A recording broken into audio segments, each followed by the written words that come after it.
तो चलिए class 10th के केमिस्ट्री का ये फर्स्ट चैप्टर का आज का टॉपिक है विस्थापन या एकल विस्थापन या डिस्प्लेसमेंट या सिंगल डिस्प्लेसमेंट।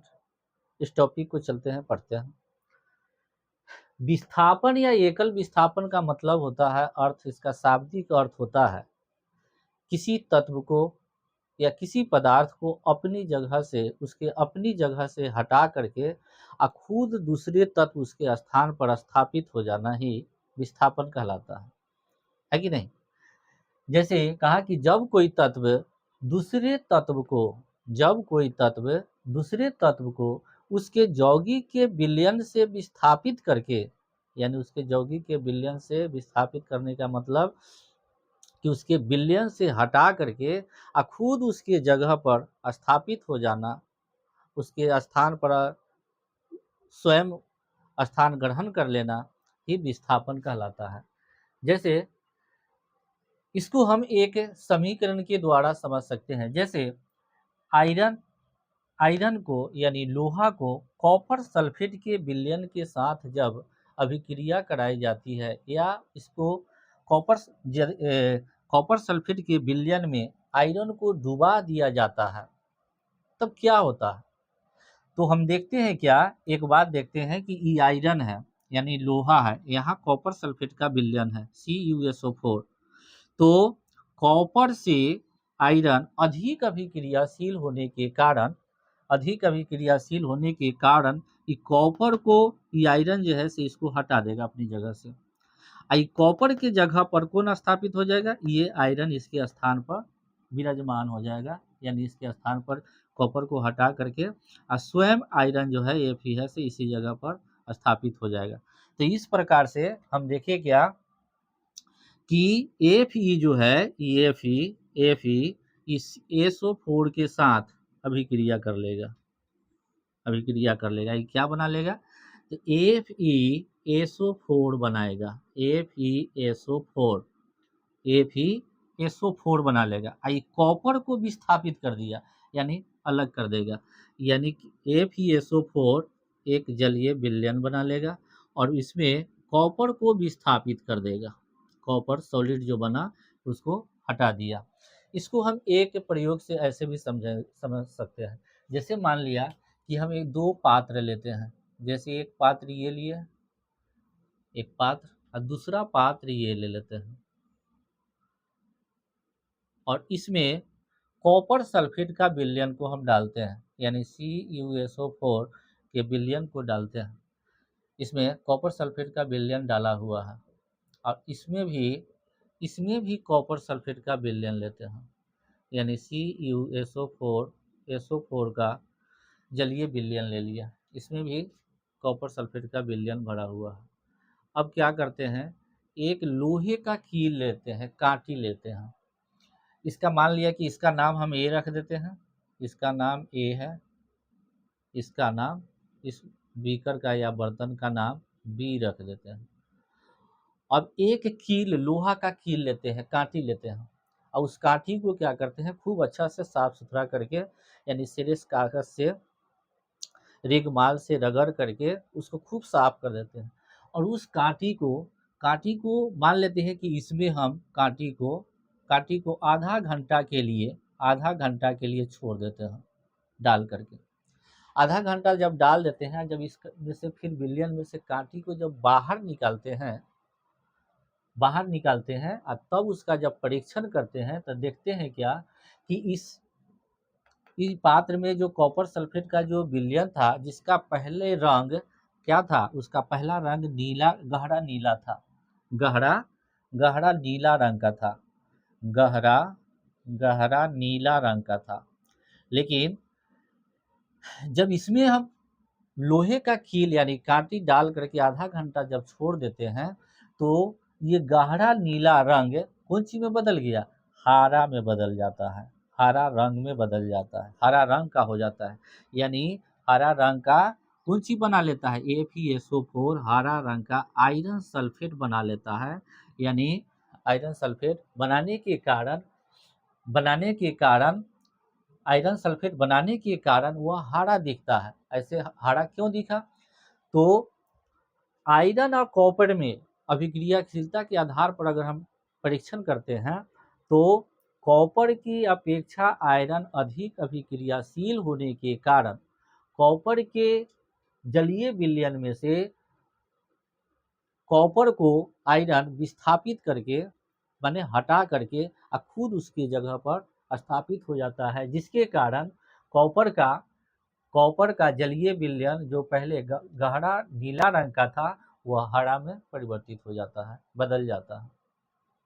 चलिए दूसरा समीकरण को लेते हैं। अच्छा, इसको हम ऐसे भी समझ सकते हैं, जैसे रिएक्शन जब भी होता है तो पॉजिटिव में नहीं होता है लेकिन उसका अभिक्रियाशीलता कमजोर होता है, कम होता है। सबसे अधिक रिएक्शन जो होता है सिर्फ पॉजिटिव और निगेटिव में, निगेटिव पॉजिटिव में, और फिर निगेटिव में रिएक्शन जो होता है अधिक नहीं होता है, नॉर्मल होता है कि नहीं। यानी कहने का मतलब कि अगर हम कहें कि पॉजिटिव में रिएक्शन कैसा होता है तो हम बोल सकते हैं एक लाइन में कि I hate you, why hate you बोलता है। लेकिन जब पॉजिटिव और निगेटिव में रिएक्शन होगा तो बोलता है I love you, I love you बोलता है। यानी कहने का अर्थ हुआ कि फिजिक्स में भी पढ़े हैं कि समान आवेश एक दूसरे को प्रतिकर्षित करते हैं और असमान आवेश एक दूसरे को आकर्षित करते हैं। यानी असमान जो आवेश होता है उसके साथ रिएक्शन अधिक होता है, अधिक अभिक्रियाशील होता है, और समान आवेश वाला अधिक अभिक्रियाशील नहीं होता है। यहाँ पर भी अगर हम इसको ऐसे भी अगर देखें कि यहाँ पर आयरन है, यहाँ कॉपर सल्फेट है, तो आयरन भी धातु है और कॉपर सल्फेट में कॉपर भी धातु है कि नहीं। तो कॉपर धातु में रिएक्शन नहीं हुआ, प्रतिकर्षण हुआ। और SO4 जो सल्फेट है, SO4 सल्फेट है, ये हमारा SO4 जो सल्फेट है ये हमारा निगेटिव है। तो आयरन जो था, आयरन क्या था? पॉजिटिव था, आई हमारा निगेटिव था।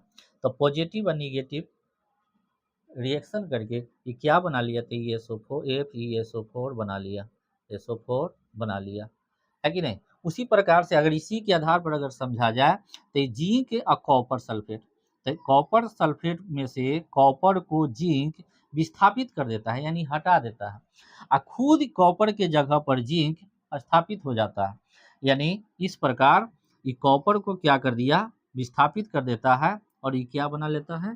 तो ZnSO4 बना लेता है, SO4 एक यू बना लिया, चलिए विलयन बना लिया, और इस कॉपर को क्या कर दिया? विस्थापित कर दिया, यानी अलग कर देता है, अलग कर देता है, Cu को विस्थापित कर दिया, यानी उसके अपनी जगह से हटा देता है।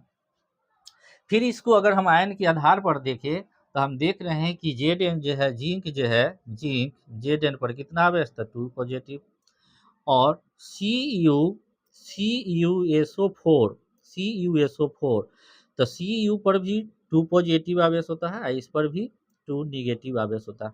तो जिंक में, जिंक और कॉपर में रिएक्शन नहीं होगा, क्यों? क्योंकि दोनों पॉजिटिव है।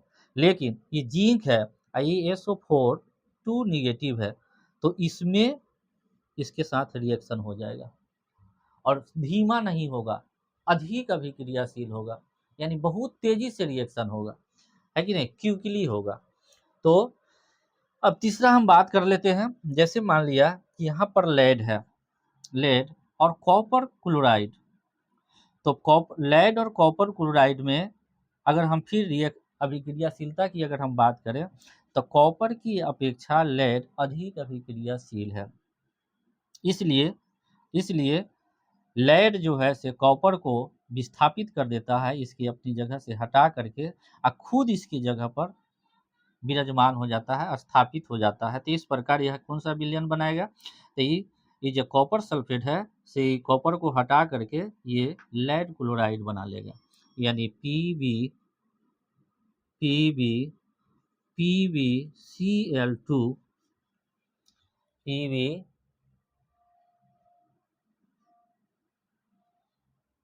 PbCl2 PbCl2 AQ बना लेगा और एक्वस सोल्यूशन बना लिया, प्लस में विस्थापित क्या कर दिया, तो कॉपर को विस्थापित कर देता, कॉपर को विस्थापित कर दिया।